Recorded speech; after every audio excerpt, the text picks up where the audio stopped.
os orixás eles vão ser lidos como potências, né? E essas potências elas vão se manifestar a partir daquela energia primordial, mas também como potências adjacentes que as pessoas podem acessar. Então, você é feito de uma massa e aquela massa é Nanã, é um orixá. Mas não é porque você veio da massa de Nanã que você não vai poder acessar uma energia complementar a uma necessidade, como, por exemplo, a energia de Oxum. Você pode acessar essa energia também, porque essas potências elas estão disponíveis, elas estão acessíveis e elas podem ajudar a compor essa realização da vida, né? Só que, dentro da nossa cultura popular, a gente valoriza muito a ideia dos orixás, né? Assim, quando se pensa em religiosidade afro-brasileira, a primeira coisa que você vai lembrar é dos orixás e entender que eles são a grande potência, que eles são a coisa mais importante que existe. Aí eu trouxe aqui um itanzinho para poder falar sobre isso, para a gente poder questionar um pouco isso. Olorum ele convida os Irumolé, né, os espíritos superiores, os benfazejos, os grandes, para transmitir o axé de destino entre eles. E todo mundo queria ter esse axé de destino. Todo mundo queria poder interferir na vida do outro, todo mundo queria poder determinar caminhos. Aí ele pega e ele fala assim, tá, mas aí antes de vocês virem, vocês têm que fazer um sacrifício de Obi, que é um fruto considerado sagrado, e vocês também têm que vir antes do sol nascer. E aí todo mundo foi para casa e tal, só que quem é que fez isso? Só quem fez isso foi Ori. Só Ori que fez o sacrifício do Obi e chegou lá antes do sol nascer. Os outros só chegaram depois que o sol já tinha nascido.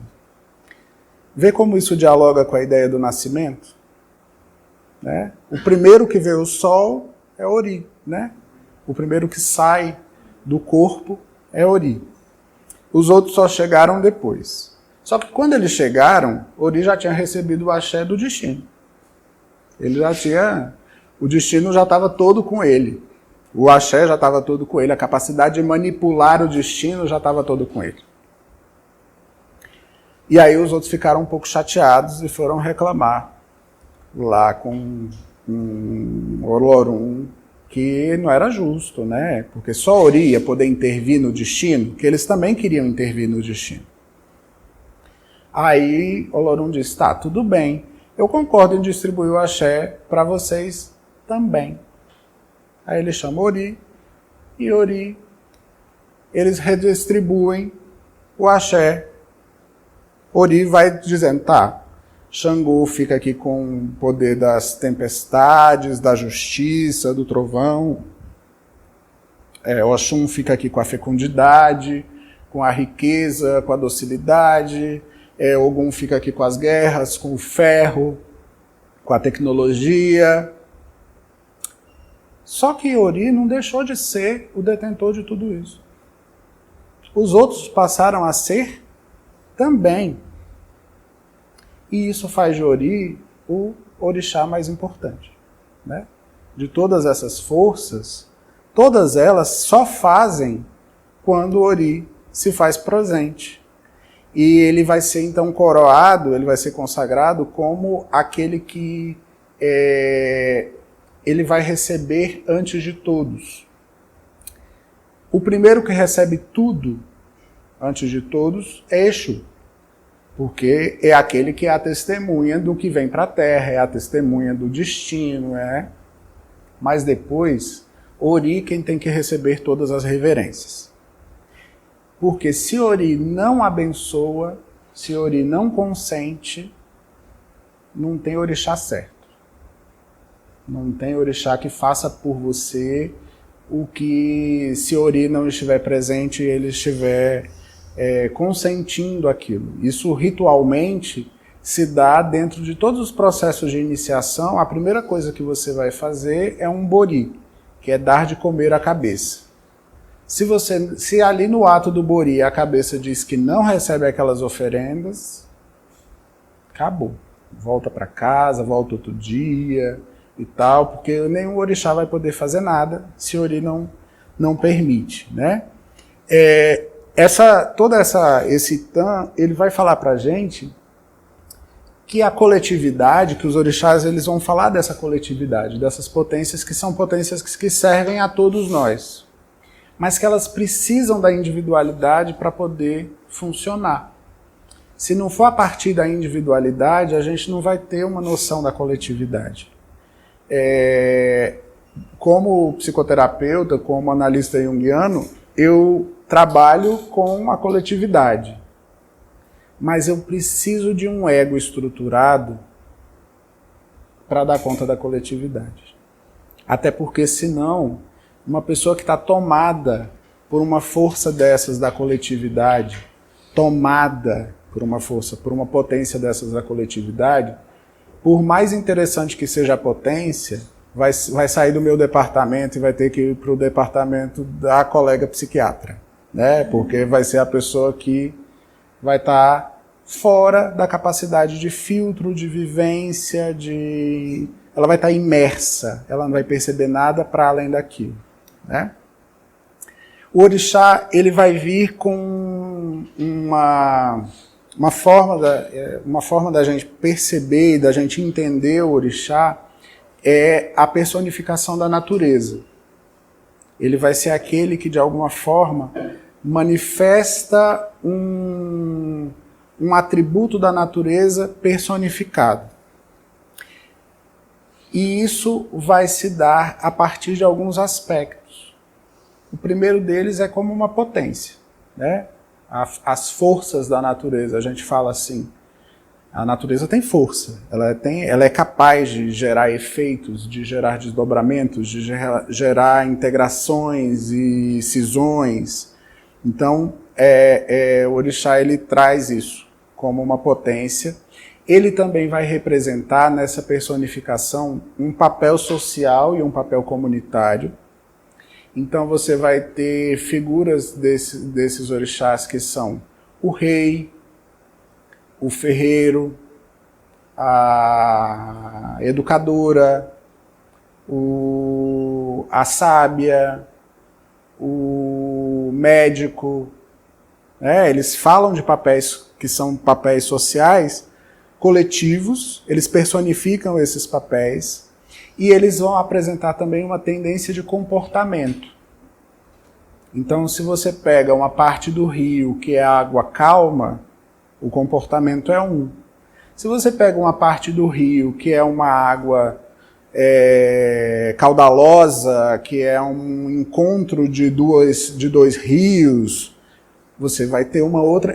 mas é tudo água. Mas nem toda água é igual. Cada água, em cada movimento, ela vai representar ali uma tendência de comportamento, vai representar um temperamento diferente. E isso vai estar presente também nas imagens dos orixás, né? E quando a gente olha para todo esse conhecimento, isso traz para a gente um diálogo muito franco com a ideia das personas, né? As personas, elas são um retirar de uma força dessas, que é uma força arquetípica, que é uma força desse coletivo, se desprende aquilo dali como um papel, e a gente começa de alguma forma a endossar aquele papel, funcionar a partir daquele papel. Então, assim, eu não sou palestrante. Eu estou palestrante porque existe um arquétipo de um palestrante, do que seria um palestrante, uma pessoa que transmite conhecimento. E eu, de alguma forma, eu vou mimetizar esse conhecimento, eu vou representar esse conhecimento, e a partir disso eu vou construir uma persona do que seria o João palestrante. Isso dentro da religião é muito estimulado. Fortalecer as personas a partir das divindades que regem as pessoas. Então é muito Yansan é o vento. Yansan é o vento da tempestade, é o raio, é aquela que é intempestiva, né? É aquela que é rápida, é aquela que é desaforada, que enfrenta tudo. Então, assim, quando você vê uma pessoa de Yansan dentro do culto e aquela pessoa está dando meia hora de grito ali, as pessoas falam, deixa ela é de Yansan. Entende? Assim, ninguém vai falar assim, meu Deus, mas que pessoa destemperada, que pessoa... Não, é o jeito dela, ela é assim mesmo. Né? Por quê? Porque se entende que a reprodução desses papéis, ali naquele contexto comunitário, ela é também reforçar a ideia desses arquétipos, que no caso são entendidos como divindades, e que cada um tem um papel. Também é na hora que está todo mundo lá quieto, sem nada para fazer, ou sem saber como fazer, é nessa hora que a doida de Yansan chega e fala, não, você então vai fazer tal coisa, não sei o quê, deixa de moleza, né? Aquela que antes estava sendo entendida como espalhada demais, como quente demais, como... Não, ela também tem uma função por ser exatamente como ela é. Então essas personas elas vão ganhando corpo e elas vão sendo estimuladas, inclusive, assim. Nossa, tá quieta demais, nem parece que é de Yansan. É como se de alguma forma fosse tentar ligar ali, aumentar ali o recurso para que essa potência fosse ainda mais...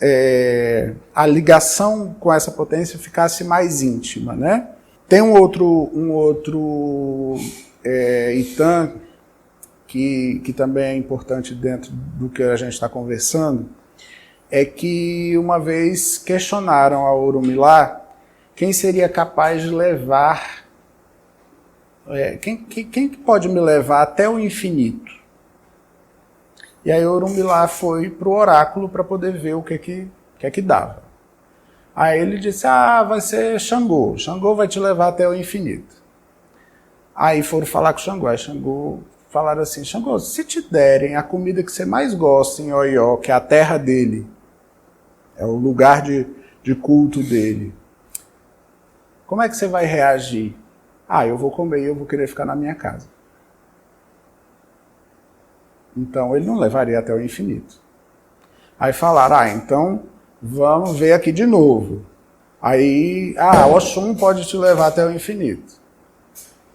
Oxum, se te derem a comida que você mais gosta, você segue até o infinito, assim? Não, eu vou querer ficar na minha casa junto com os meus. E eu também não vou até o infinito. E foram fazendo com todo mundo, né? Perguntaram para Oxalá, que é, né, o orixá da criação, que é o, né, o bonzinho. Ele disse, olha, se me derem Ebo e Ifé, que é a cidade dele, a comida que ele mais gosta, eu acho que eu também vou ficar por lá. Né? Exu, então você, Exu, olha, se me derem um galo em Queto, eu acho que eu também vou ficar por lá. Aí, então não tem solução, não tem nada que vai poder me levar até o infinito? Tem. Ori. Ori leva a gente até o infinito. Ori é aquele que não se separa nem depois da morte. É aquele que vai conjugar a caminhada o tempo todo. A ideia do infinito, ela pode ser compreendida como não só como o nosso destino, mas como a realização daquilo que nós somos.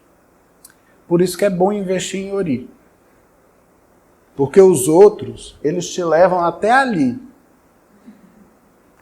Chegou ali, apareceu uma coisa que mais os agrade, eles voltam para a casa deles. Psiquicamente isso é interessante, né? Porque assim, muitas e muitas vezes nós vamos constelar aspectos arquetípicos, mas aquilo passa, e tem que passar mesmo. Nós não temos que viver colados com um arquétipo de seja lá o que for, o tempo todo. Eu tenho que sair daqui, eu tenho que tirar meu microfonezinho, e eu não posso ir almoçar dando outra palestra. Eu não posso ir de tarde para uma festa dando outra palestra. Né?